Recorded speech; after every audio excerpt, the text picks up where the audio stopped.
पिंपरीमध्ये भाजपा आमदार शंकर जगताप यांनी 125 पारचा नारा दिला। भाजपा 125 पार झाली तर 1.25 कोटींचं बक्षीस देणार असं त्यावर राष्ट्रवादीचे नेते विकास साने यांनी घोषणा करताना म्हटलंय। आम्ही इथं 125 पारचा नारा लावलेला आहे आणि ज्या पद्धतीने आता भारतीय जनता पार्टीमध्ये सगळ्या पक्षाकडनं भारतीय जनता पार्टीकडे येण्याचा ओघ आहे, तो ओघ पाहता आम्ही 125 पारचा नारा लावला। म्हणजे 118 पैकी 125 जागा भाजपला हो. असल्याचा दाट विश्वास आहे। तर 100 पैकी 100 मार्क्स मिळवणारे विद्यार्थी आहेत। आम्ही त्याच पद्धतीचे विद्यार्थी आहोत भारतीय जनता पार्टी। 125 येणार म्हणता मग 3 ठिकाणी तुम्ही कमी पडताय। हो, 3 ठिकाणी कमी पडतोय। भारतीय जनता पार्टीने जे सांगितलं 128 पैकी 125 जागा आहेत त्यांच्या येणार आहेत।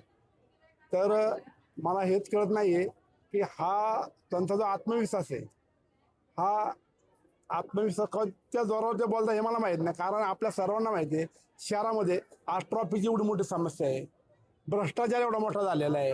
मग असं असताना हे ह्यांची 128 पैकी 125 म्हणजे 3च जागा दुसऱ्या येणार। मग मला एक सांगा 3 जागा नेमका कोणाच्या येणार?